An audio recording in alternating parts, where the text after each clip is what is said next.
Assalamualaikum warahmatullahi wabarakatuh.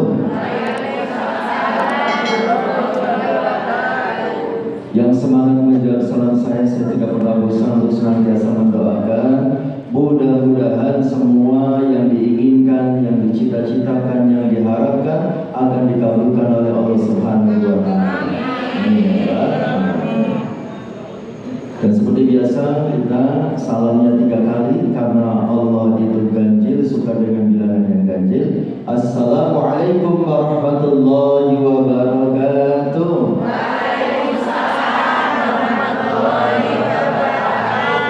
Yang semangat menjawab salam saya doakan mudah-mudahan bisa menjalankan ibadah haji dan umroh. Pengen gue? Mudah-mudahan kita bisa umroh sama-sama gitu ya. Sekali lagi, Assalamualaikum warahmatullahi wabarakatuh.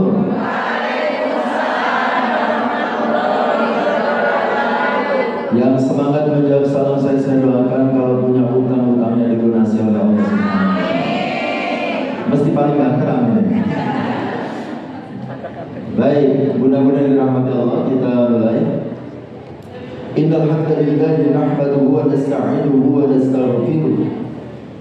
ونعوذ بالله من شرور أنفسنا ومن سيئات أعمالنا من يهده الله فلا مضل له ومن يضلل فلا هادي له أشهد أن لا إله إلا الله وحده لا شريك له وأشهد أن محمدا عبده ورسوله اللهم صل وسلم وبارك على نبينا محمد وعلى آله وصحبه ajma'in, amma ba'd. Yang sama-sama kita hormati dan kita muliakan takmir Masjid Al-Ikhlas Kota Kediri beserta seluruh jajarannya yang telah memberikan fasilitas kepada kita, menyediakan tempatnya, sound systemnya, dan segala hal yang dibutuhkan oleh kita dalam kajian ini. Mudah-mudahan beliau para takmir senantiasa diberikan kesehatan dan panjang umur oleh Allah Subhanahu wa Ta'ala. Juga yang sama-sama kita hormati, kita muliakan seluruh pengurus Majelis Taklim Kurma yang juga tidak pernah lelah, tidak pernah bosan menyelenggarakan, menjadi panitia, menyiapkan, dan Mbak Ika secara khusus memberikan motivasi di awal-awal pertemuan gitu ya. Kita doakan mudah-mudahan seluruh pengurus Majelis Taklim Kurma juga senantiasa diberikan kesehatan, dimudahkan segala urusannya, dan dipanjangkan umurnya oleh Allah Subhanahu wa Ta'ala. Dan tidak lupa pula mudah-mudahan sekalian peserta kajian Majelis Taklim Kurma, baik yang hadir langsung dari Masjid Al-Ikhlas Kota Kediri ataupun yang mengikuti di channel-channel yang dimiliki oleh Majelis Taklim Kurma, yang insya Allah semua dirahmati dan diberkahi oleh Allah Subhanahu wa Ta'ala.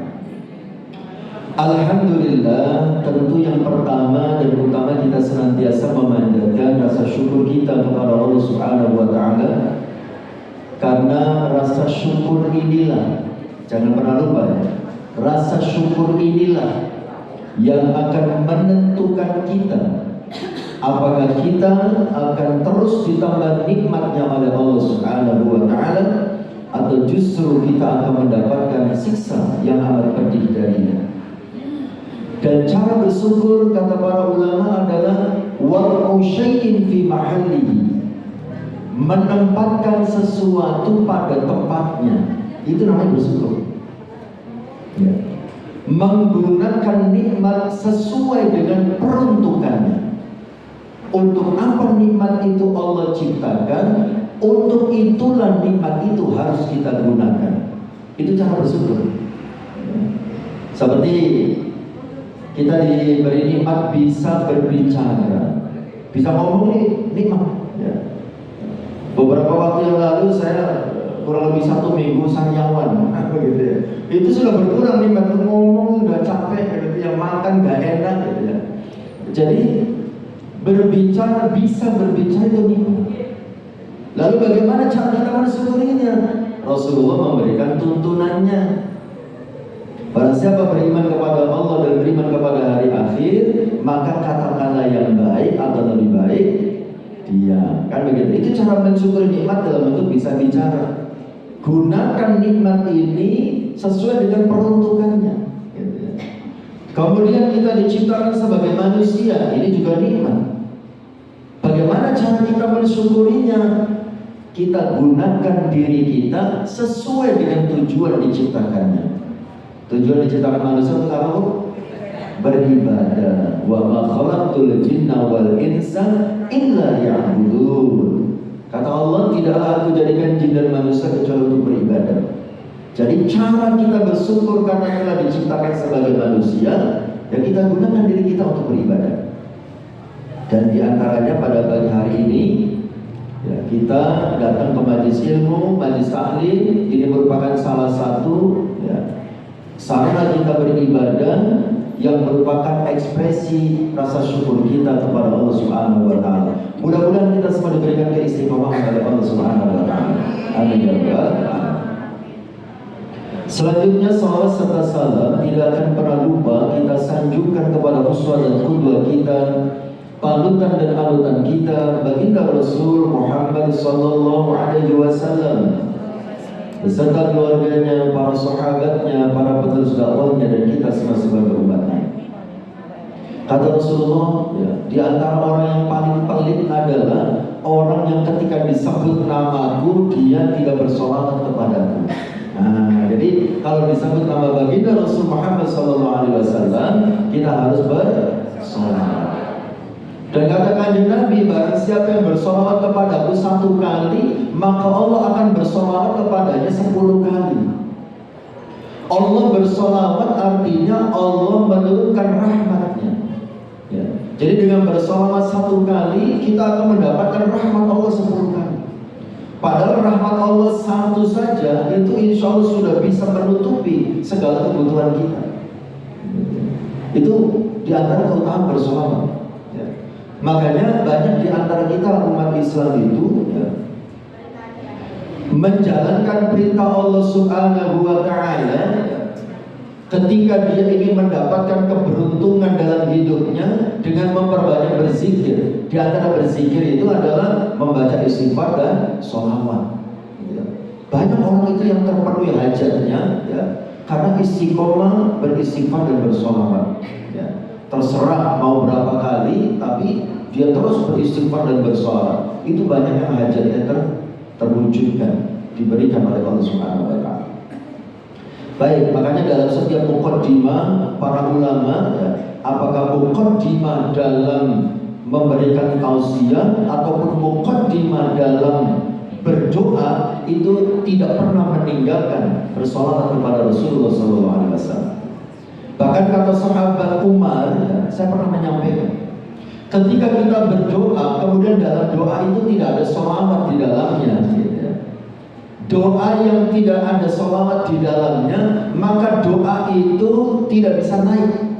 Dia berhenti di antara langit dan bumi, berhenti di awal-awal, nggak bisa naik. Kenapa? Karena tidak ada sholawat di dalamnya. Maka kita jangan pernah bosan, jangan pernah berhenti bersolawat kepada baginda Rasul Muhammad SAW. Nah, mudah-mudahan dirahmati Allah Subhanahu wa taala, hari ini mulai pertemuan ini kita akan membahas kitab karya ulama Nusantara. Maksudnya ulama asli Indonesia. Judul kitabnya adalah Nasoihul Ibad. Nasoih itu jamak dari nasihat, nasihat. Nasoih berarti nasihat-nasihat. Al-ibad itu jamak dari abdun. Abdun itu seorang hamba, ibad itu para hamba. Jadi kitab ini berisi nasihat-nasihat untuk para hamba. Kitab ini karya dari Imam Nawawi Al-Bantani. Imam Nawawi dari Banten, jadi asli Indonesia. Tetapi beliau ini merupakan ulama besar, ya, dalam bukunya nanti jangan bisa baca, ada di situ ya. Ulama besar asli dari Kabupaten Serang, Provinsi Banten. Tapi beliau ini merupakan ulama internasional yang pernah menjadi Imam Masjidil Haram. Ya, nggak sembarangan Imam Masjidil Haram gitu ya, di Saudi. Itu kalau bukan ulama yang besar, ulama yang hebat, itu gak akan bisa. Jadi kita akan membaca karya seorang ulama besar yang pernah menjadi imam Masjidil Haram.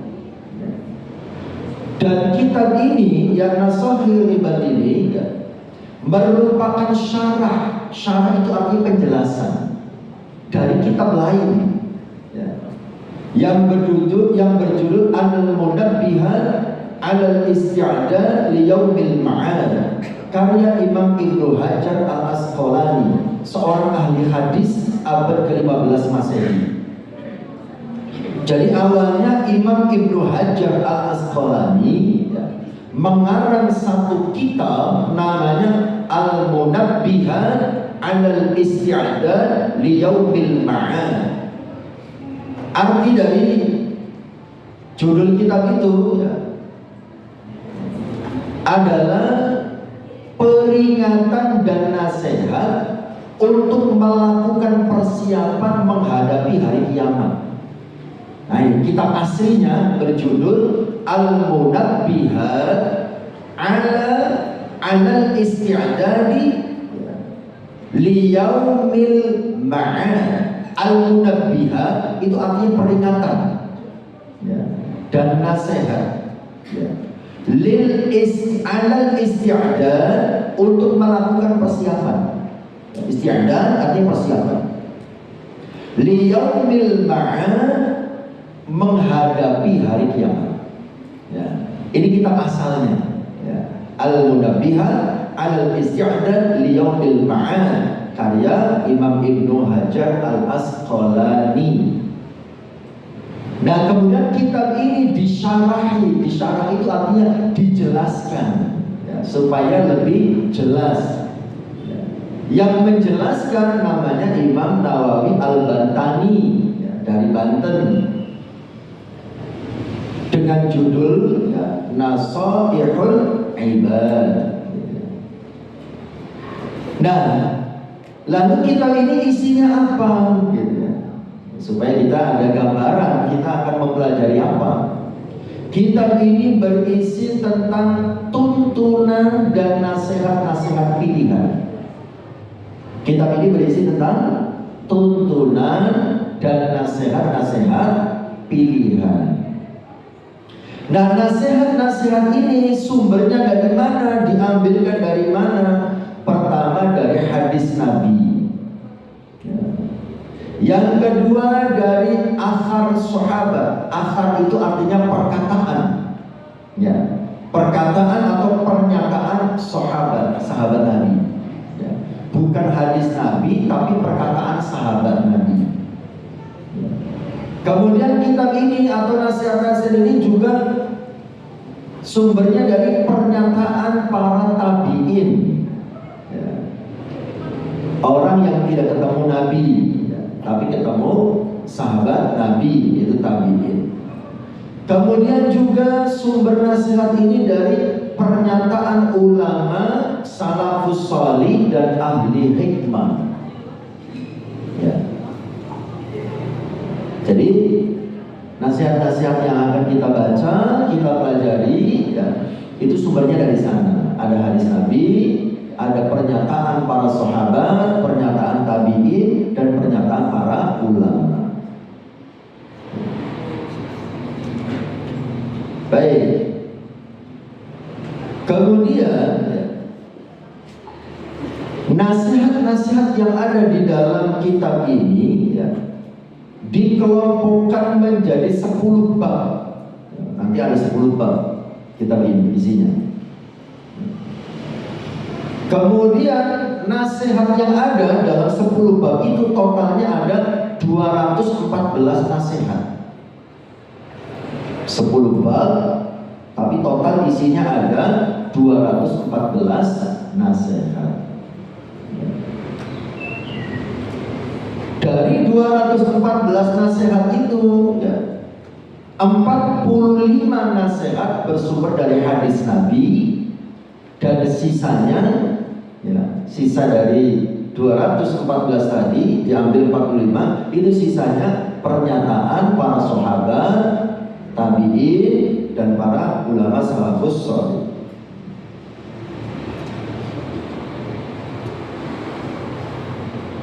Kemudian manfaat, ya, dan tujuan, ya, mempelajari kitab ini atau membaca kitab ini. Ya, ini nanti tujuannya, harapannya diharapkan kita yang membacanya, ya, akan membuat iman kita menjadi lebih baik, imannya meningkat lebih baik. Kemudian kehidupan kita juga lebih baik, ya. Hidup kita menjadi lebih terarah, ya, lebih berkah. Kemudian lagi, ya, harapannya, ya, kita yang membaca dan mempelajarinya, ya, tentu akan bertambah ilmunya. Kemudian kita akan menjadi orang yang lebih bijak, ya, lebih bijak. Kemudian kita akan menjadi orang yang berbudi pekerti yang luhur, akhlaknya baik.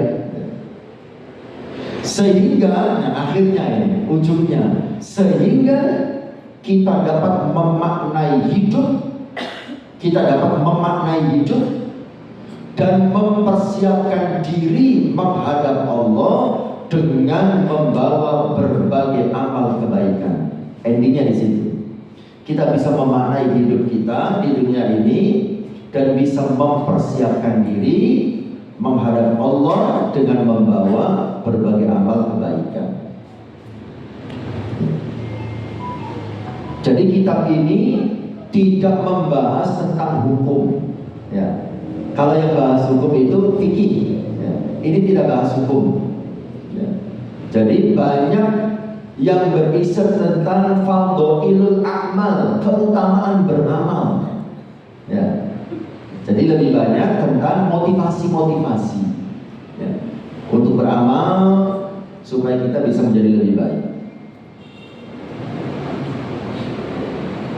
Nah, mudah-mudahan dirahmati Allah Subhanahu wa Ta'ala, sebelum lebih jauh kita membahas kitab ini, ya, harus jujur saya sampaikan, di dalam kitab ini, ya, terkadang ada hadis yang tidak disebutkan perawinya. Kan biasanya hadis itu kan bersumber dari sahabat Abu Hurairah, diriwayatkan oleh Imam Muslim atau Imam Bukhari, kan begitu ya? Ya. Nah, di sini di dalam kitab ini terkadang ada hadis yang tidak disebutkan sumbernya dari siapa, perawinya siapa, gitu ya. Nah, dalam hal ini, ya, kalau saya secara pribadi, ya, saya berhusnudzon, ya, kepada para penulis kitab ini yang merupakan ulama-ulama besar, bahwa apa yang ditulis di dalam kitab ini, insya Allah, ya, merupakan kebaikan. Tidak mungkin, ya, akan mengarahkan umat Islam, ya, untuk melakukan sesuatu yang nanti akan membuatnya celaka. Ya, saya berhusnudzon begitu, ya. Jadi saya meyakini dan mempercayai apa yang disampaikan oleh kedua ulama besar ini adalah kebaikan, ya. Kalaupun ada yang meneliti, ya, hadisnya ini dhaif, dhaif itu artinya lemah, ya. Hadis dhaif itu hadis lemah, ada kalanya lemah dari sisi periwayatannya atau sumber berita, ada kalanya lemah dari sisi konten isi hadis. Itu hadis dhaif, gitu ya. Hadis lemah, bukan hadis sahih, bukan hadis hasan, tapi lemah. Nah, menyikapi hadis lemah, hadis dhaif, ya, dhaif dengan maudhu' itu beda. Kalau maudhu' itu palsu, jadi sama sekali nggak ada benernya. Kalau hadis maudhu', gitu ya, hadis palsu itu nggak ada benernya sama sekali, baik yang meriwayatkan ataupun isi hadisnya. Kalau hadis dhaif itu hanya hadis lemah, ya. Ada kalanya lemah yang meriwayatkannya, ada kalanya lemah dari kontennya. Nah, lalu bagaimana sikap para ulama terhadap hadis dhaif, hadis lemah ini? Para ulama berbeda pendapat. Ada yang sama sekali melarang menggunakan hadis dhaif untuk apapun, tidak boleh. Tapi ada juga yang berpendapat hadis dhaif boleh digunakan asalkan bukan untuk bicara hukum halal haram. Ya. Tidak bicara hukum, tidak bicara yang terkait dengan sunnah wajib dan seterusnya, tapi hanya sebatas motivasi agar orang mau melakukan kebaikan. Ada yang membolehkan. Nah, saya sampaikan di awal, ya, karena barangkali saya tidak ahli dalam menilai hadis, gitu ya. Barangkali ada hadis yang kita baca, yang kita bahas ini dianggap oleh orang yang ahli hadis sebagai hadis lemah, ya. Maka ya, saya berhusnudzon hadis ini hanya berbicara tentang fadhilul amal, keutamaan beramal, motivasi agar beramal, maka tidak ada masalah, ya. Karena ini yang menulis adalah ulama ahli hadis, ya. Imam Ibnu Hajar Al-Asqalani, seorang ahli hadis abad 15 Masehi. Ya. Baik, ini sebagai pengantar, ya, dari kitab hadis ini, kitab Nasaihul Ibad yang berisi tentang nasihat-nasihat. Kita masuk bab 1, ya. Bagi yang ada yang sudah pegang kita kan? Oh belum, ya. Ya. Nah, ini kitabnya seperti ini, ya. Sudah diterjemahkan dalam bahasa Indonesia. Saya mau baca yang Arabnya, takutnya nanti kelamaan. Kalau di Portugis itu dibaca Arabnya, diterjemahkan bahasa Jawa, kan begitu, ya. Nah, kita simpel saja, yang penting isinya, ya. Kita baca bahasa Indonesia, ya, sambil kita baca Arabnya, tapi diterjemahkannya bahasa Indonesia. Baik, bab 1. Bab ini ada 30 nasihat. Bab 1 ini isinya 30 nasihat, yang masing-masing nasihat terdiri dari 2 poin, ya. Sama sistematis, ada penjelasannya. Nah, dari 30 nasihat ini, 4 diantaranya berupa hadis Nabi, ya, dijelaskan. Sisanya itu perkataan sahabat, tabi'in, atau para ulama. Baik, kita mulai bab 1. Nasihat pertama, karena isinya 30, ya. Bab 1 isinya 30 nasihat. Nasihat yang nomor 1, namanya juga Nasaihul Ibad, nasihat-nasihat untuk para hamba. Jadi isinya nasihat. Nasihat nomor 1, ya, tentang 2 hal yang sangat utama. Ada 2 hal yang sangat utama. Nah, Imam Nawawi di dalam kitab ini mengatakan Nabi bersabda, tapi di sini tidak ada perawinya. Gitu, ya. Saya husnudzon saja sama beliau, kan, gitu, ya, penulis kitab ini. Nabi bersabda, khoslatani, ada 2 perkara, ya. La syai'a afdalu minhuma, la syai'a, tidak ada sesuatu, afdalu, yang lebih utama, minhuma, dari kedua perkara itu. Ada 2 perkara yang tidak ada yang menandingi dalam keutamaannya, ya.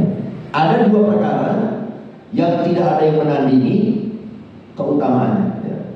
Tidak ada hal lain yang menandingi keutamaan. Apa 2 perkara itu? Yang pertama, al-imanu billah, beriman kepada Allah. Yang kedua, wan naf'u lil muslimin, bermanfaat untuk orang Islam. Nah, ini 2 perkara yang sangat utama, yang tidak ada yang bisa menandinginya. Pertama, beriman kepada Allah. Yang kedua, bermanfaat untuk orang Islam, bermanfaat untuk orang lain, khususnya orang lain ini maksudnya kaum muslimin. Ya, al-imanu billah wa naf'u lil muslimin. Ini nasihat yang pertama, gitu ya. Nah, kita coba bahas dua poin ini.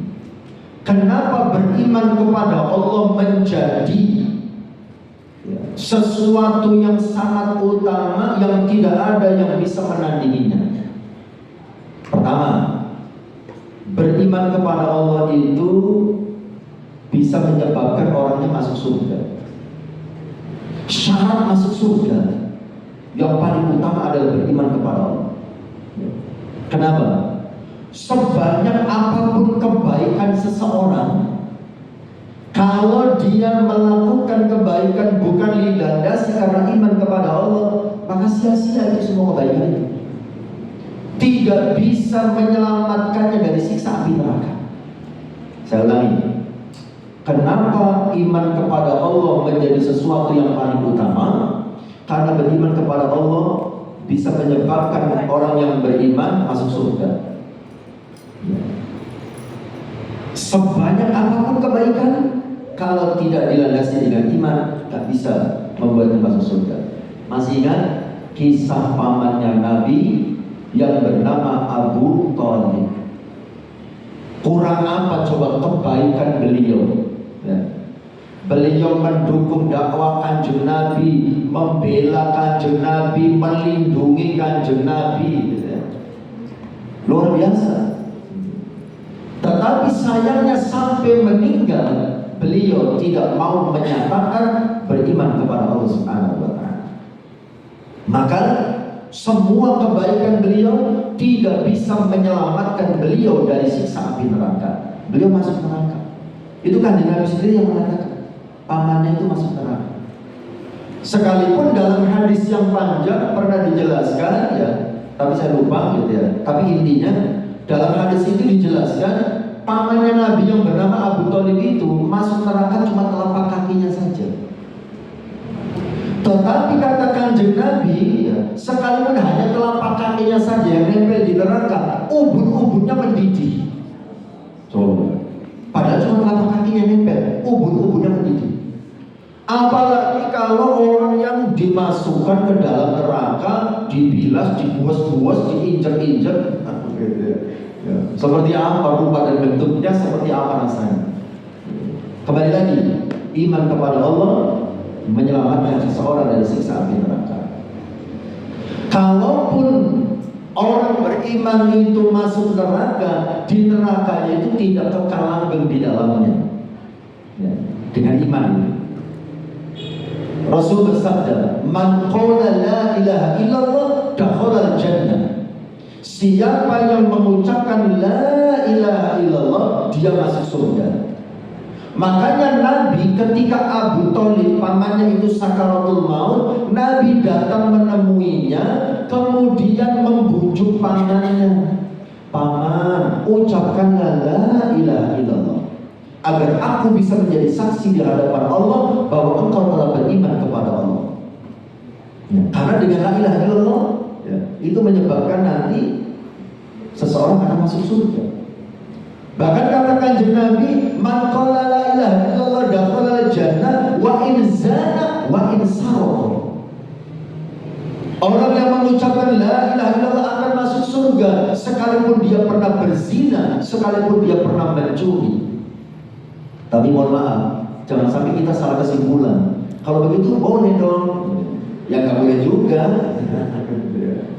Artinya, ya, kalau kita berzina, kalau kita mencuri, maka kita akan dihukum disebabkan mencuri dan berzina kita. Artinya masuk dulu ke dalam neraka, dibersihkan dulu dari dosa zina, dibersihkan dulu dari dosa mencuri.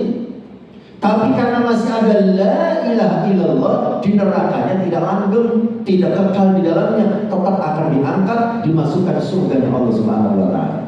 Ya, ini kabar gembiranya, ya, bagi kita orang yang beriman. Ya, jadi seumpamanya kita masih punya saudara, masih punya keluarga, atau orang tua, atau anak, atau siapapun, ya, yang masih belum beribadah, yang masih banyak melakukan dosa. Pokoknya selama dia masih beriman pada Allah, masih ada la ilaha illallah dalam hatinya, kemudian dia tidak menyekutukan Allah, ya, tidak syirik kepada Allah, masih masuk surga.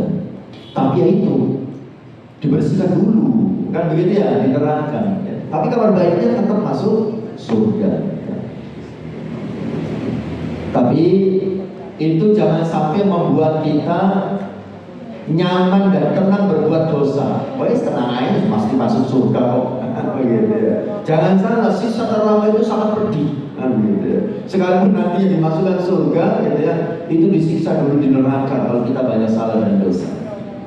Ya, tapi kabar baiknya yaitu, ya, iman kepada Allah, ya, itu amal yang paling utama yang bisa menyebabkan seseorang masuk surga. Makanya itu bikin cemburu orang-orang non-Islam, ya, yang belum bersyahadat.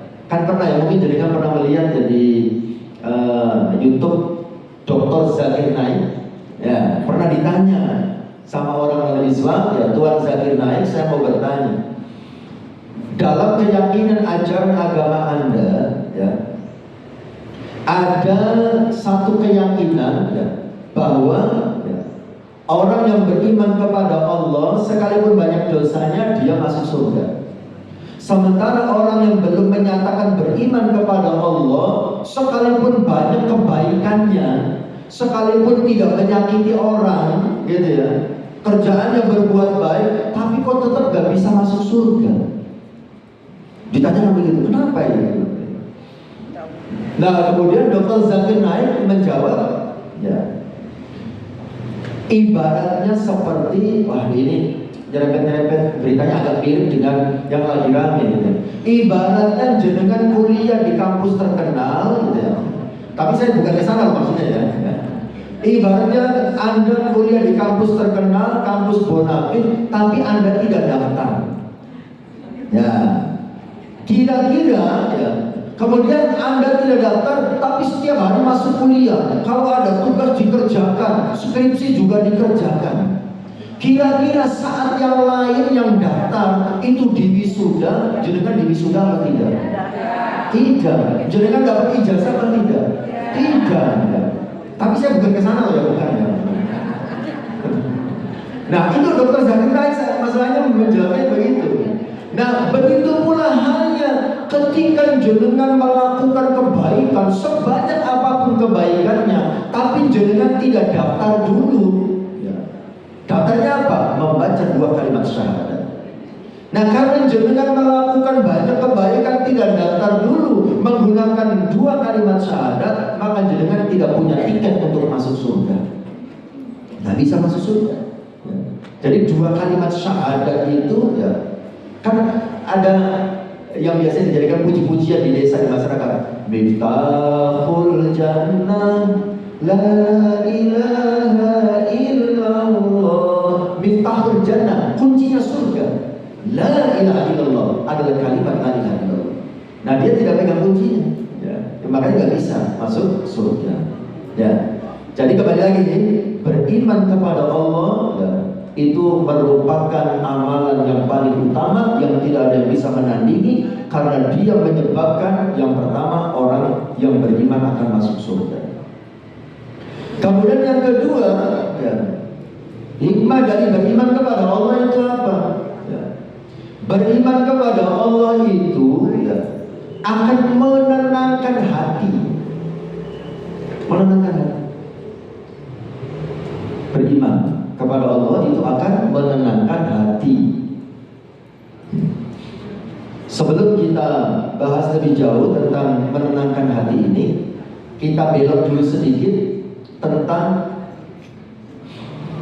bagaimana sih cara beriman yang benar. Ya, beriman kepada Allah. Cara beriman yang benar itu bagaimana? Beriman dengan cara yang benar itu adalah dengan pertama meyakini kebenarannya dalam hati, meyakini dalam hati, simpelnya begitu, ya. Kemudian menyatakan dengan lisan, kemudian membuktikan dalam perbuatan. Jadi cara cara beriman yang benar adalah meyakini dalam hati, menyatakan dengan lisan, dan membuktikan dalam perbuatan. Kalau salah satu dari 3 unsur ini ada yang tidak terpenuhi, ya, maka tidak sempurna imannya, bahkan bisa batal imannya. Pertamanya, ada yang menyatakan imannya itu dalam hati ada iman, di lisan juga ada iman, tapi dalam perbuatan tidak ada. Itu juga imannya tidak benar. Contohnya siapa? Sering saya sampaikan Al-A'raf ayat 12 yang menjelaskan itu. Imannya iblis. Dalam ayat itu Allah bertanya kepada iblis. Qala, Allah bertanya, ma mana'aka, apakah mana'a yang mencegah kamu? Apa yang mencegahmu? Allah tasjuda, sehingga kamu tidak mau bersujud kepada Adam, id amartuka, ketika aku perintahkan kepadamu. Apa yang mencegahmu sehingga kamu tidak mau bersujud kepada Adam padahal saya perintahkan? Qala, iblis menjawab, ana khairun minhu, karena aku lebih baik dari Adam. Jadi kalimat sombong pertama yang ada di atas muka bumi, ya, di dunia ini, ya, adalah pernyataannya iblis yang mengatakan aku lebih baik dari Adam. Lalu pernyataan imannya itu di mana? Kalimat selanjutnya, iblis mengatakan khalaqtani, engkau ciptakan ni aku. Sudah, dari situ saja kita sudah bisa memahami. Dalam hati iblis mengakui bahwa Allah yang menciptakan dirinya.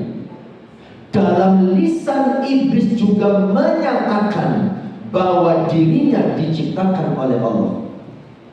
Berarti kan di hati ada iman, di lisan juga ada iman.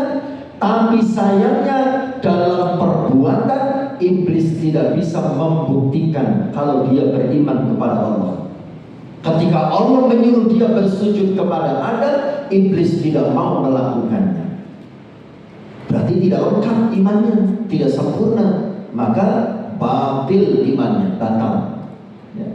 Nah, makanya kita, ya, mudah-mudahan dirahmati Allah, harus tetap terus berusaha berikhtiar semaksimal kemampuan kita, ditambah ilmunya, setelah tahu ilmunya ditambah amalnya. Yaitu dalam rangka itu menjalankan perintah Allah, menjauhi larangannya, untuk membuktikan iman kita. Ya. Karena beriman kepada Allah itu harus dibuktikan. Dibuktikan dengan cara apa? Beramal soleh. Ya. Kemudian yang kedua, ada orang itu imannya di dalam hati ada iman, dalam perbuatan juga ditunjukkan, tapi tidak pernah dinyatakan dalam lisan. Di hati ada, gitu ya. Dalam perbuatan juga ditunjukkan, tapi tidak pernah dinyatakan dengan lisannya. Itu pun tidak benar imannya. Ya. Sama dengan ngapunten. Jangan ketika mencintai seseorang, ya, itu kan butuh pernyataan. Dipendam dalam hati, ditunjukkan dengan perbuatan, ngasih oleh-oleh, ngasih hadiah, tapi nggak pernah ngomong I love you. Maka nanti jenengan yang sudah ngasih sembarang-sembarang, gitu ya, itu kalah dengan orang yang tidak pernah ngasih sesuatu tapi dengan tegas mengatakan aku mencintai. Selesai. Jadi cinta pun butuh kata-kata. Jadi harus ngomong dan ngomong, kan begitu ya. Kan banyak orang yang disimpan dalam hati, ditunjukkan dengan perbuatan, cari perhatian, gitu. Tapi kok enggak ngomong, kan begitu ya. Keduluan yang lain akhirnya, kan begitu. Jadi tetap harus dinyatakan. Ya, cinta memang butuh pembuktian, tapi sebelum pembuktian ucapkan dulu, kan begitu ya, dengan kata-kata yang jelas. Ya. Takutnya kan kalau cuma pembuktian, nanti nggak ngomong, dianggapnya wah nanti saya salah sangka, dia kan baik hanya sebagai teman. Nah kan begitu ya. rugi, gitu ya. Sudah habis-habisan memberikan sesuatu, gitu ya. Akhirnya hanya dianggap sebagai teman. Gara-garanya tidak mau ngomong, kan, gitu ya. Nah, iman juga harus dinyatakan. Sebagaimana yang tadi sudah kita bicarakan, Abu Thalib kurang apa coba keyakinannya kepada Nabi? Abu Thalib kurang apa coba pembuktiannya kepada Kanjeng Nabi? Tapi sampai meninggal dia tidak pernah mau menyatakan imannya. Tak bisa membuatnya selamat dari siksa api neraka. Jadi iman juga harus dinyatakan. Ya. Makanya ya itu orang-orang di luar kita, ya, teman-teman kita, barangkali ada saudara-saudara kita yang sangat baik-baik gitu ya. Ya, tapi belum beragama Islam, itu kita doakan, Bu. Ya, didoakan, ya Allah, orang ini baik sekali. Ya, saya mohon ya Allah berikan dia hidayahnya, ya, supaya dia beriman. Ya, seperti Ronaldo itu ya kurang apa kebaikannya? Nyumbang sana, nyumbang sini, kan begitu ya. Ya. Dia juga benci dengan Yahudi Israel, gitu ya. Seperti kita. Ya.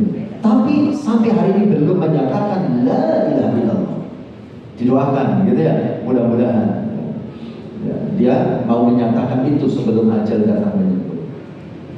Kemudian itu yang kedua ya, ada iman dalam hati, ada iman dalam perbuatan, tapi tidak pernah dinyatakan. Ya, seperti imannya orang kafir yang baik, tapi sampai meninggal tidak mau mengucapkan la ilaha illallah. Yang ketiga, ini yang paling berbahaya. Ya. Di mulut ada iman, di mulut menyatakan beriman. Dalam perbuatan juga ditunjukkan. Apa itu? Coba pinjam dari itu. Apa habis?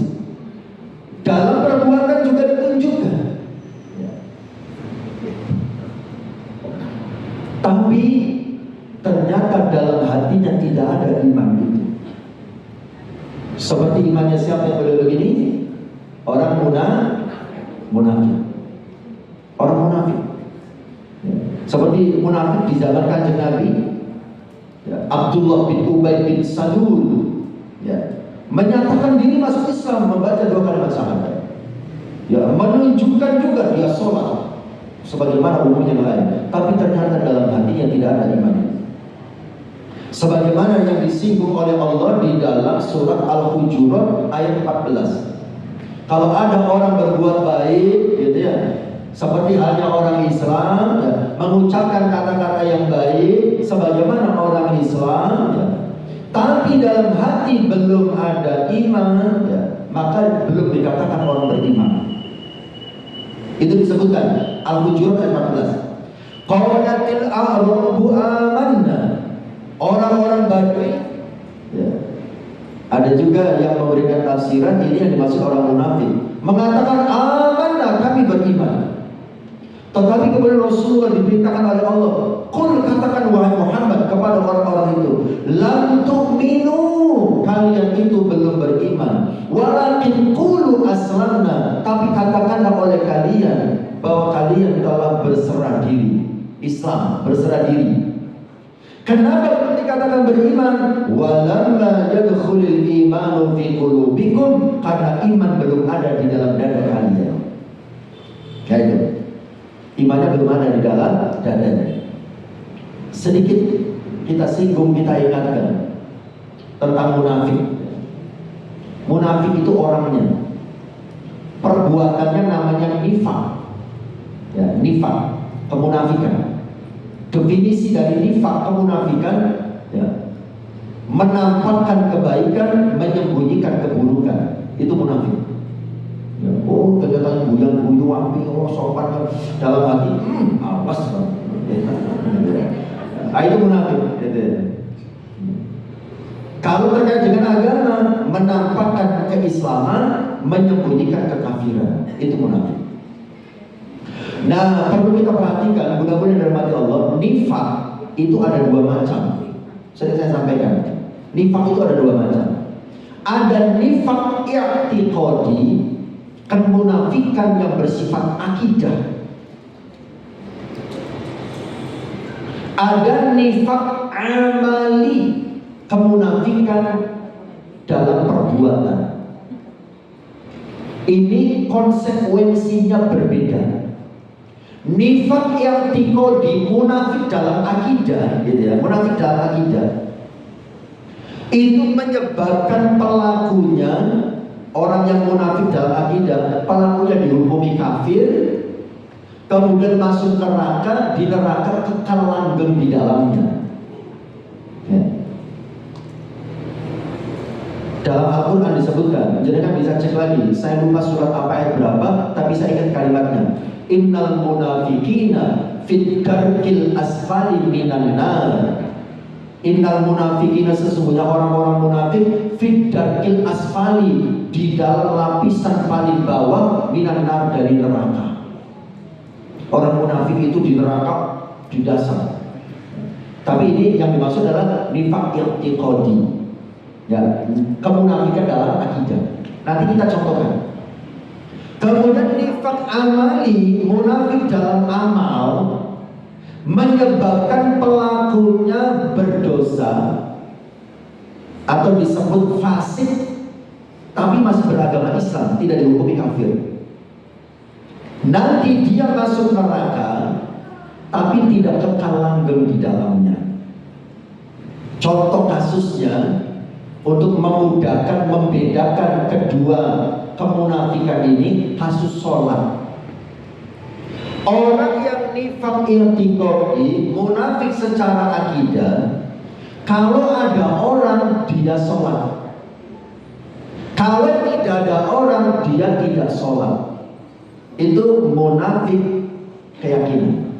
Ya, pura-pura sholatnya, dia sholat hanya kalau ada orang, kalau nggak ada orang dia nggak sholat. Ya, itu terjadi di zaman Rasulullah SAW. Kalau zaman sekarang, Allah alam, saya tidak tahu. Ya. Itu munafik i'tiqadi, itu hukumnya kafir, dalam neraka selama. Kalau nifaq amali, munafik dalam perbuatan, dalam amal, kasusnya sholat. Ada orang, dia sholat. Tidak ada orang, dia juga tetap sholat. Tapi kualitas sholatnya berbeda. Hati-hati. Kita khawatirnya kita terjebak dalam kemunafikan yang model seperti ini. Ya. Kalau ada orang ya, sholat, nggak ada orang juga sholat, kualitas sholatnya beda. Kalau tidak ada orang, ya, sholatnya full speed, kecepatan penuh, seperti burung memantul, ya, karena nggak ada yang lihat, full speed. Ya. Tapi kalau banyak orang, sholatnya slow motion. Gerakannya pelan, slow motion. Nah, itu nifaq amali, munafik dalam amal. Ya. Kenapa dinamakan munafik? Karena dia membaguskan sholatnya bukan karena Allah, ya, tapi karena manusia. Buktinya kalau nggak ada orang, sholatnya asal-asalan. Ya. Tapi masih dihukumi Islamnya, cuma berdosa. Gitu. Nah, itu bedanya ya, munafik. Baik, kembali ke masalah utamanya. Jadi cara beriman yang benar, kita yakini dalam hati, kita nyatakan dalam lisan, dan kita buktikan dalam perbuatan. Itu iman yang benar. Kembali ke hikmah beriman kepada Allah. Yang pertama tadi, beriman kepada Allah bisa menyelamatkan kita dari siksa api neraka, atau bisa membuat kita masuk surga. Ya. Yang kedua, beriman kepada Allah itu menenangkan hati, kan begitu ya? Ya. Nah, bagaimana caranya agar beriman kepada Allah itu bisa menenangkan hati kita? Ya, kita harus mengenal Allah. Allah Tuhan kita itu siapa? Ya. Mengenal Allah itu, ya, dilihat dari mana? Ya. Ya, kita baca Al-Quran, kita memperhatikan fenomena alam. Karena dari baca Al-Quran kita akan mengenal, ya, sifat-sifat Allah. Allah itu Maha Pengasih, Allah itu Maha Penyayang, Allah itu mengabulkan doa-doa. Begitu ya. Itu akan membuat hati kita tenang.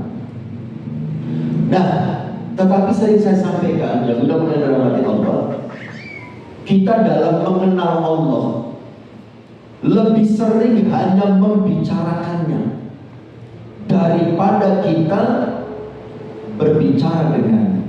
Allah Maha Besar, Allah Maha Kuasa, Allah Maha mengabulkan doa-doa. Kita sering mengucapkan itu, tapi hanya kita ucapkan, tidak kita buktikan.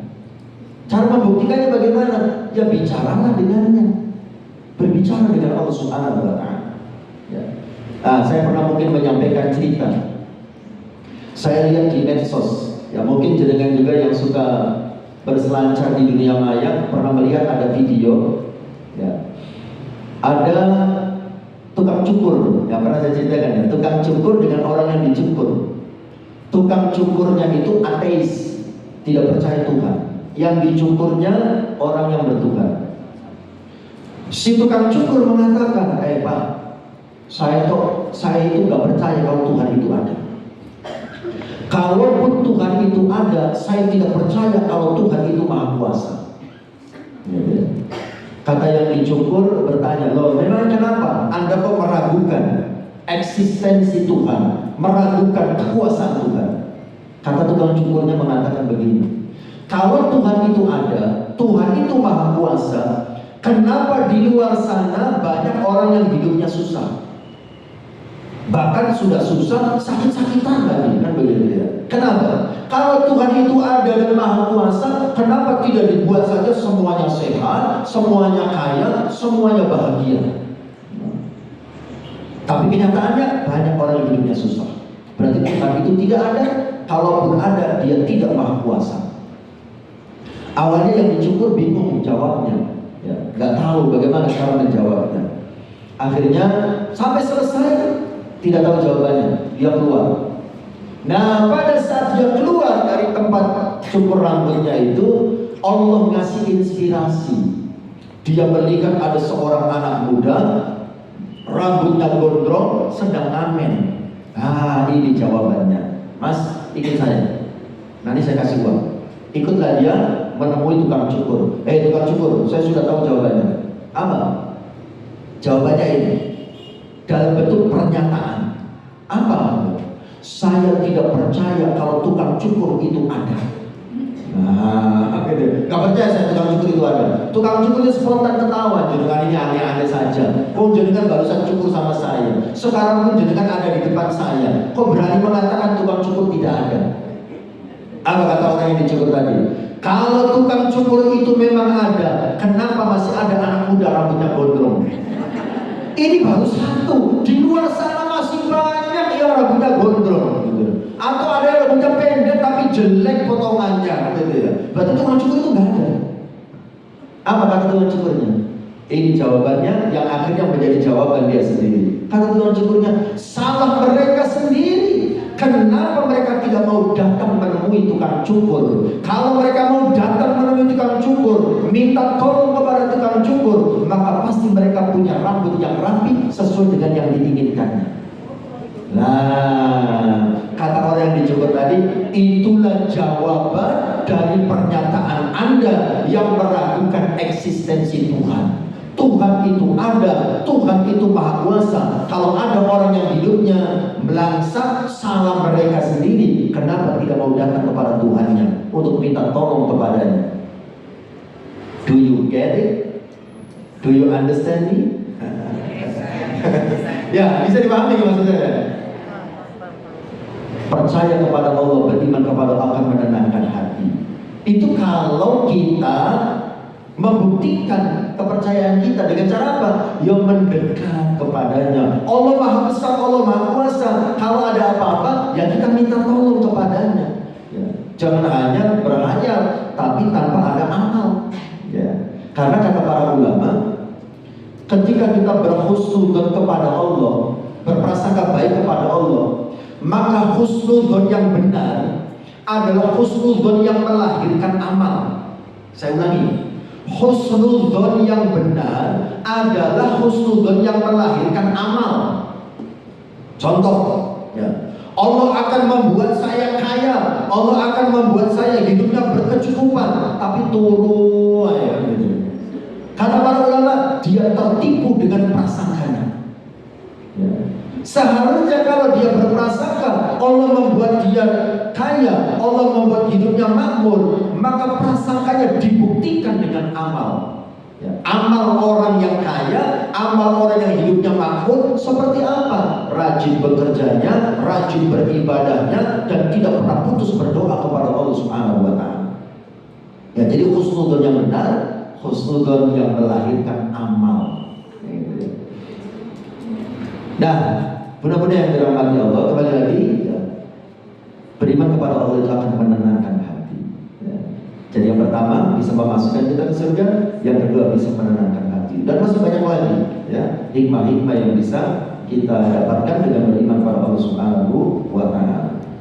Waktu itu sudah habis mereka. Sampai jam berapa? Oh, sampai jam 10 ya. Tetapi dengan tanya jawab ya. Sedikit lagi ya, karena poin keduanya belum saya jelaskan. Oke, tapi kalau jenengan yang ada kesibukan atau sudah ada janji atau sudah di WA bolak-balik lagi di mana sama siapa gitu ya. Biar tidak terjadi perang dunia ketiga ya, ditemui saja kan begitu ya. Tapi yang masih longgar waktunya ya bisa kita lanjutkan. Oke. Sudah cukup satu ya. Yang pertama maksud saya sudah selesai. Amal atau sesuatu yang paling utama yang tidak ada yang bisa menandingi adalah beriman kepada Allah Subhanahu wa Ta'ala pertama. Yang kedua, wa naf'u lil muslimin. Ya. Bermanfaat untuk orang Islam. Keberadaannya bisa memberikan manfaat untuk orang lain. Nah, memberi manfaat ya, itu bisa dengan ilmu kita. Jenengan ya, ahli dalam apa namanya bisnis online, semuanya kan begitu ya, jago ya. Kemudian ya, melihat temannya ada yang sama-sama berbisnis online tapi kok nggak pernah menghasilkan seumpama. Jenengan yang jago bisnis online bisa berbagi ilmu. Ini loh mbak caranya gitu. Tapi biasanya orang kalau kiat sukses dalam urusan dunia banyak yang disembunyikan. Padahal gitu ya, kalau dia berbagi ilmu dia akan mendapatkan pahala. Yang kedua, rizkinya tidak akan tertukar. Ya, kebanyakan dari manusia itu terkait dengan ilmu kesuksesan dunia kadang-kadang banyak yang dirahasiakan. Sama-sama jualan, bah sampai kok dagangannya laris itu. Rahasianya apa tuh? Oh, jenenge rahasia tuh. Masa rahasia cerita-cerita no. Ya kau oleh. Nah ini berbagi ilmu. Kita bisa berbuat baik dengan membagi ilmu kita. Ya Allah bantu dengan kau hidupnya kok gak pernah berubah. Ini kau pengen cepat berubah. Caranya tok. Pertama begini, yang kedua begini. Nah itu berbagi ilmu. Tidak bisa berbagi ilmu, kita bisa berbuat baik, memberikan manfaat dengan harta. Ya, nyanyok kan begitu ya. Ya, dengan harta kita. Tidak bisa dengan harta, kita bisa berbuat baik kepada orang lain dengan waktu dan tenaga. Dengan waktu, seumpamanya siap mendengarkan. Kita sampai ngomong pertanyaan dan cerita, begitu ya. Minimal kan kalau sudah cerita kan ambrol separuh dari masalahnya, gitu ya. Dan cerita, saya siap mendengarkan. Barangkali suami dengar nggak sempat mendengarkan. Berbagi waktu, berbagi tenaga. Ayo, apa yang bisa saya bantu, saya siap lakukan. Dan berbuat baik yang paling minimal, sering saya sampaikan. Kan berbuat baik bisa dengan harta, bisa dengan ilmu, bisa dengan waktu dan tenaga. Yang paling akhir berbuat baik itu dengan cara apa? Kehadiran kita tidak jadi masalah bagi orang lain. Itu berbuat baik yang paling minimal. Ya. Jangan sampai ya, kehadiran kita tidak disukai, kepergian kita disyukuri. Alhamdulillah, mau nikah ini aman-aman. Ya Allah, menyedihkan sekali kalau ada orang yang disikapi begitu sama orang lain. Tenang, kok ini bukan, kayaknya aman. Kalau orangnya ada, semua pada kasar kusuk. Gelap. Lek wong iki enek, sembarang salah. Kerjaannya main itu, ya kan begitu ya. Padahal dia duit juga betul, ilmu ya gak ono, ya. Waktu tenaga ya wabut. Itu betapa mengerikannya kalau ada orang yang bersifat seperti itu disikapi oleh orang lain seperti itu. Ya, jadi kembali lagi ya. Nasihat yang pertama ya, dua hal yang utama, tidak ada yang bisa mengalahkan. Beriman kepada Allah dan bermanfaat untuk orang lain. Baik, kita stop dulu materinya. Padahal ini nasihat yang satu ini belum selesai. Masih ada dua hadis lagi yang harus disampaikan. Tapi tidak apa-apa. Kita break dulu. Barangkali ada yang mau didiskusikan. Ya, kalau ada yang mau ditanyakan, dipersilakan.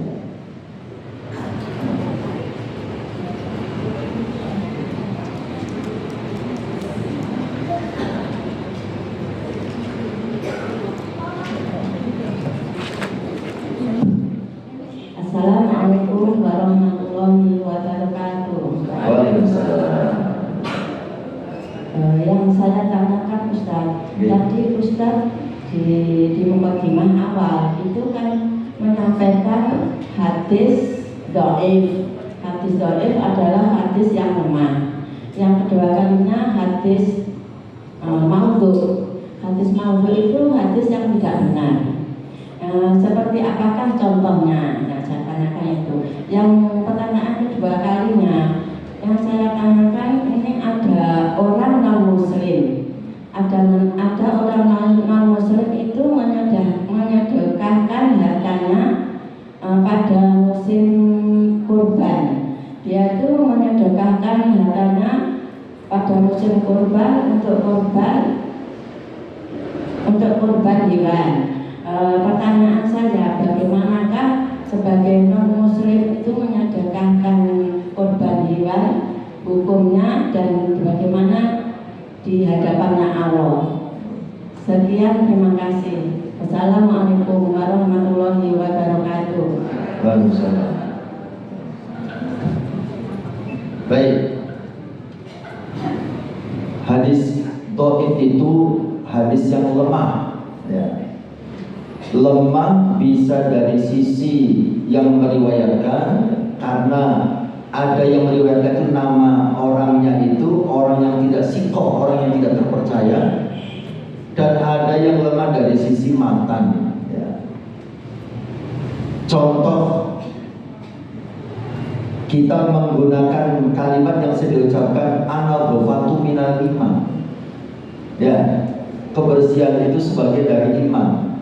Hadis dengan kalimat seperti itu enggak ada, gitu ya. Dari sisi isinya benar, kan gitu ya. Kebersihan itu sebagai dari iman. Nah, ini dari sisi matan, konten hadis ini sudah tidak benar. Tetapi pernyataan yang ada dalam hadis ini ya, didukung oleh hadis yang benar. Hadis yang benar begini, at-tuhuru syatrul iman. Itu dalam hadis Arba'in Nawawi itu disebutkan dalam kitab Al-Arba'in. At-tuhuru syatrul iman, ya. Kesucian, kebersihan itu bagian dari iman. Nah, dari sisi makna kan sama, ya. Cuma dalam teks bahasa Arabnya ya, itu berbeda kalimatnya. Nah, itu lemah dari sisi makannya, gitu ya, kontennya itu lemah karena redaksinya tidak sama, kan begitu ya. Tapi dari sisi makna sebetulnya benar. Makanya untuk hadis dhaif itu ada yang membolehkan dalam menggunakannya. Yang penting jangan bicara tentang hukum. Ya. Kalau hadis palsu ya, sama sekali ya. Cara mengenai hadis palsu ya, pertama cek sanadnya. Ya, sanad itu rantai perawinya. Kemudian sumber kitab hadisnya ya. Dan seterusnya ya. Contoh ya, hadis palsu tentang ya, ini sholat di awal waktu lebih dicintai Allah daripada 10 anak soleh. Sholat di awal waktu lebih dicintai daripada memiliki 10 anak soleh. Ya. Sholat di awal waktu memang punya keutamaan, gitu. Tapi ketika menggunakan dalil yang mengatakan kita sholatnya di awal waktu, ya, itu lebih baik daripada kita punya 10 anak soleh. Ini ternyata diselidiki hadis ini palsu, ya, tidak jelas sumbernya. Ya. Kalimatnya kelihatannya benar, kan begitu ya? Ya. Ya. Sholat di awal waktu, ya, itu kan utama bagus. Tapi ketika dibandingkan lebih baik daripada memiliki 10 anak soleh, nah ini ya, kacau ya, dari sisi manapun, dari sisi periwayatannya nggak jelas gitu ya, kemudian dari sisi kontennya juga masih perlu diteliti apa iya kan gitu ya. Padahal sholat di awal waktu hukumnya sunnah, sementara punya anak soleh itu satu saja bisa menyelamatkan orang tuanya dari siksa api neraka kan gitu ya. Apalagi kalau 10 anak soleh. Nah ini kan meragukan isinya. Nah itu dia contohnya. Kemudian lagi hadis-hadis yang biasanya memberikan menjanjikan pahala-pahala yang bombastis. Nah biasanya begitu. Jika kita melakukan ini, maka pahalanya seperti memerdekakan 10.000 budak seumpamanya. Kan suka ada itu beredar di di grup WA gitu ya, hadis-hadis yang menyatakan amal dengan pahala yang bombastis. Nah itu biasanya cenderungannya palsu hadis-hadis seperti itu. Ya. Kemudian ya, bagaimana kalau ada orang kafir berkurban? Ya begitu ya. Orang kafir berkurban. Ya kita terima. Kita terima ya, karena pemberian dari orang kafir itu, ya, selama bukan sembelihan, bukan dia yang menyembelih, ya, itu boleh kita terima. Ya. Nabi ya biasa menerima hadiah dari orang kafir itu biasa, terima baju, terima apa segala macam. Bahkan Nabi pernah menerima makanan juga pernah. Ada seorang wanita Yahudi memberikan kambing guling kepada kanjeng Nabi, itu dimakan sama Nabi, gitu ya. Yang penting kalau sudah bentuk sembelihan, gitu ya, dia menyembelihnya bukan dalam rangka ritual keagamaan. Ya, mereka lagi lebaran, ritual agama mereka, atau selamatan, ritual agama mereka, kirim makanan matang ke kita, itu nggak boleh kita makan. Ya, tapi kalau non sembelihan, ya, seperti ngasih roti, ngasih buah, gitu, atau binatangnya masih hidup, ya diterima, gitu ya. Atau sembelihan bukan untuk ritual keagamaan, itu boleh. Nah ini kasus sembelihan itu begini. Sembelihan ahlul kitab, ya, ahlul kitab itu Yahudi dan Nasrani, gitu ya. Boleh kita makan dengan syarat. Pertama, ya. Oh ya, ada 2 kasus dulu. Kalau kita tahu menyembelihnya, ya, syaratnya sembelihan itu boleh kita makan. Kalau kita tahu menyembelihnya, pertama, dia menyembelih dengan tidak menyebut nama selain Allah. Kalau menyebut nama Allah nggak mungkin, dia bukan orang Islam. Bismillah nggak mungkin. Yang penting tidak menyebut nama selain Allah. Semuanya dia potongnya demi Bapak di surga, rel, begitu ya. Ya. Atau demi Mbah Jambrong, rel, ya sesepuhnya begitu ya. Nah itu nggak boleh kita memakannya, karena dia menyembelih dipersembahkan untuk selain Allah. Ya. Kemudian yang kedua, kalau kita tahu menyembelihnya, yang penting dia menyembelihnya dengan cara yang sama dengan orang Islam, yaitu dengan cara dipotong lehernya, bukan dengan cara dipites, bukan dengan cara disetrum, bukan dengan cara digebuki, ya, itu caranya sama dengan kita, maka boleh kita memakannya. Makanya jenengan beli daging, ya, ayam atau sapi di pasar, ya, yang jualan orang Yahudi atau orang Nasrani, itu boleh. Ya, boleh. Ya. Kan dalam Al-Qur'annya ada dalam Al-Maidah, ya. Yang penting syaratnya itu, ya. Kalau tahu menyembelihnya, syaratnya 2. Dia tidak menyebut nama selain Allah. Yang kedua, dia cara menyembelihnya sama. Ya. Kemudian, ya, kalau tidak tahu menyembelihnya, ya, yang penting dia menyembelih bukan untuk ritual agama. Kalau untuk dijual, ya, kita boleh membelinya. Ya. Yang penting bukan untuk ritual agama. Ya. Begitu. Tapi kalau ada orang Islam yang menjual, ya lebih baik kita membeli depan. Maka boleh kita menerima. Ya. Yang penting tadi itu. Oke, teman-teman. Monggo. Assalamualaikum warahmatullahi wabarakatuh. Waalaikumsalam. Ini saya mau menanyakan yang imannya bakal tadi. Misalnya salah satu itu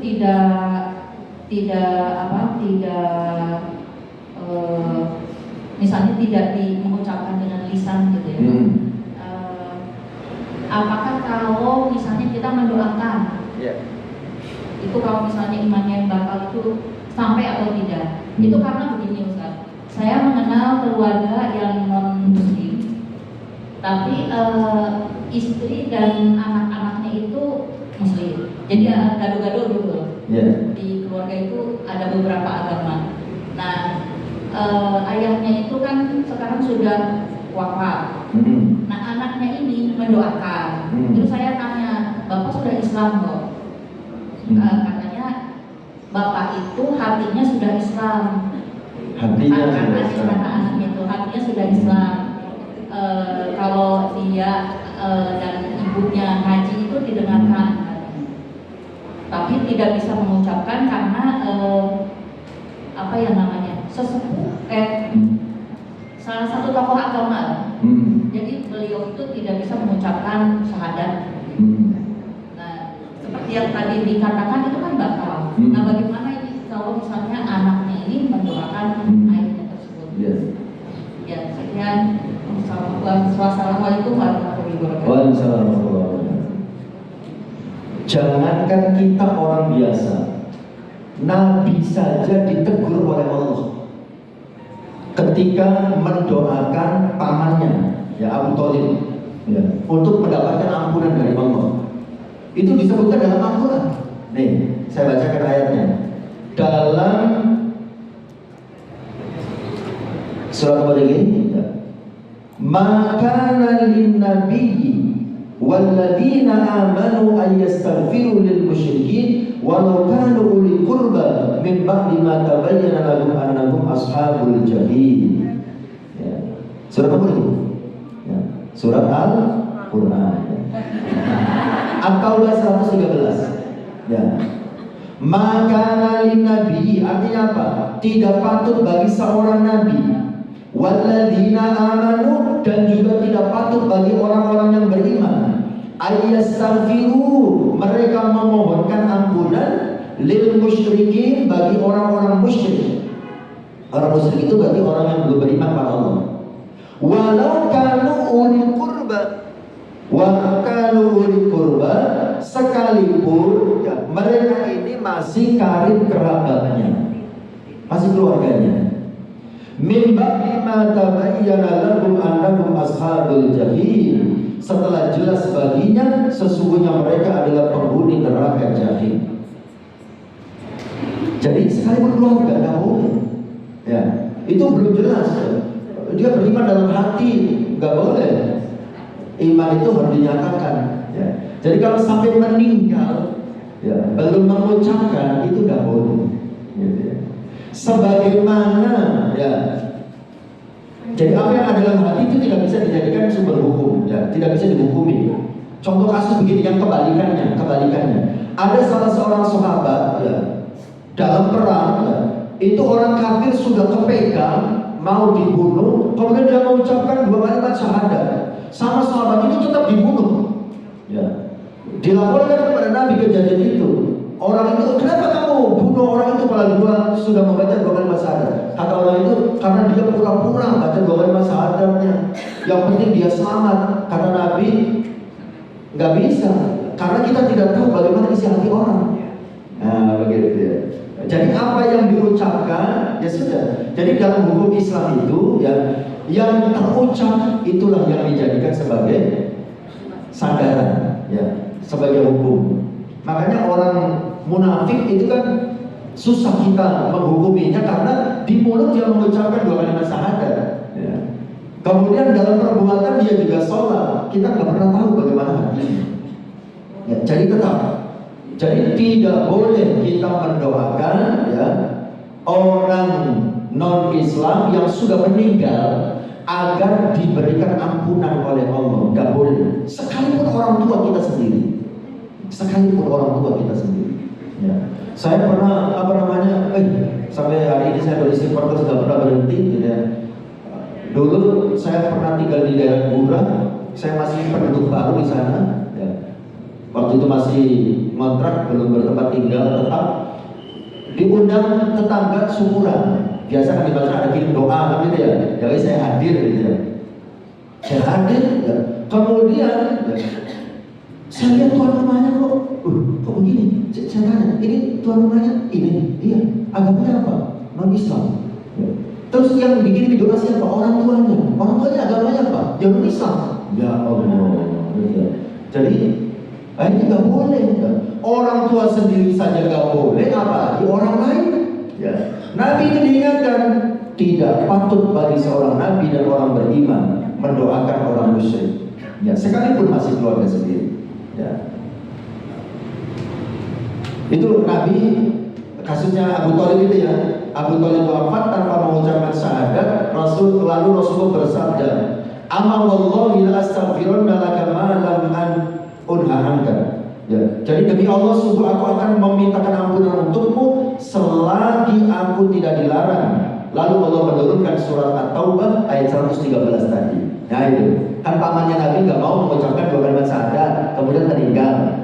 Saya akan memohonkan ampunan untukmu selama aku tidak dilarang. Kemudian Allah menurunkan surat At-Taubah ayat 113. Tidak layak bagi Nabi, tidak layak bagi orang beriman mendoakan ampunan, memohonkan ampunan untuk orang musyrik sekalipun masih karib kerabatnya sendiri. Itu tetap nggak boleh, karena belum pernah ada pernyataan yang jelas ya, dia beriman kepada Allah. Termasuk ngapunten.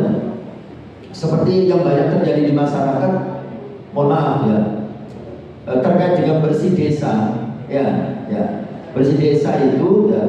Saya pernah ditanya, Ustaz, hukumnya apa bersih desa itu? Saya bilang itu ada yang dibolehkan, ada yang dilarang.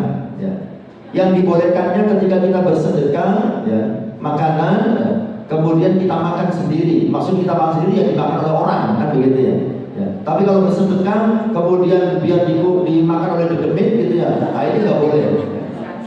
Nah kemudian yang kedua yang tidak boleh itu saya bilang, kalau nenek moyang sesepuh desa ini agamanya Hindu atau Buddha atau bukan orang Islam, kemudian kita kirimi doa, kita mohonkan ampunan, itu haram hukumnya. Yang ini ayatnya. Atau 113 Nabi ditegur ketika memohonkan ampunan. Makanya saya bilang, saya tanya dulu, ini sesepuh desa yang kita mintakan ampunan kepada Allah, yang kita doakan, ini agamanya apa? Gitu ya. Harus diperjelas dulu. Kalau agamanya Hindu Buddha haram, sekalipun itu bapak kita sendiri, ya. Haram kita mintakan ampunan kepada Allah. Ya. Jadi harus diperjelas. Ya, agamanya orang zaman dulu katanya, animisme, dinamisme, ya haram. Gitu. Kecuali kalau sesepuh desa kan ada ya, orang sesepuh desa ya wali atau orang Islam agamanya begitu ya. Ya, kita doakan boleh. Oh, sama agamanya. Yang tidak boleh itu kalau dia bukan orang Islam. Jadi kalau saya ditanya terkait dengan itu masih menggantung jawabannya. Tergantung itu sesepuhnya agamanya apa. Gitu ya. Kalau agamanya non-Islam, animisme, dinamisme atau Hindu, Buddha, haram kita mendoakan. Tapi kalau agamanya Islam, kalau saya secara pribadi masih membolehkan. Sekalipun ada juga yang melarang, kan begitu ya. Tapi kalau saya secara pribadi membolehkan, mendoakan sesama orang Islam. Ya. Kan kita doa ada Allahumma ighfir lil muslimin wal muslimat wal mu'minin wal mu'minat al ahya'i minhum wal amwat. Mendoakan orang muslim, laki-laki perempuan, baik yang masih hidup ataupun yang sudah wafat, kan begitu. Mendoakan itu boleh. Ya. Tapi biasanya yang melarang itu karena melarang tradisinya, karena di zaman Nabi tidak ada, kan begitu. Itu khilaf. Baik, saya kira demikian. Atau ada yang lagi yang mau ditanyakan? Terakhir, cukup. Ya. Kita selesaikan apa tidak? Banyak waktunya masih ada 10 menit. Ya. Gak apa-apa.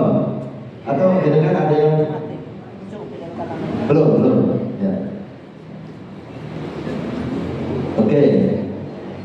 Ya kesimpulan aja lah ya, kesimpulan closing statement aja. Nanti materi selanjutnya kita bahas bulan depan ya. Jadi intinya dari nasihat yang pertama ini ya, Dua nasihatnya. Beriman kepada Allah dengan iman yang benar, kemudian memberikan manfaat kepada orang lain. Ini nasihatnya. Ini dua amalan yang sangat penting, yang sangat baik, yang tidak ada yang bisa menandingi. Karena dengan berbuat baik kepada orang, apa kata kanjeng Nabi? Wallahu fi aunil 'abdi, maka al-'abdu fi auni akhihi. Allah akan senantiasa menolong seorang hamba pada saat hamba itu senantiasa menolong saudaranya. Ya, jadi jangan saling menyakiti, jangan saling menggolimi. Mari kita saling tumbuhkan kasih sayang antara sesama, saling membantu, saling empati, saling simpati, supaya kita mendapatkan pertolongan dari Allah Subhanahu wa Ta'ala. Demikian kurang lebihnya saya mohon maaf. Ihdinas siratal mustaqim. Assalamualaikum warahmatullahi wabarakatuh.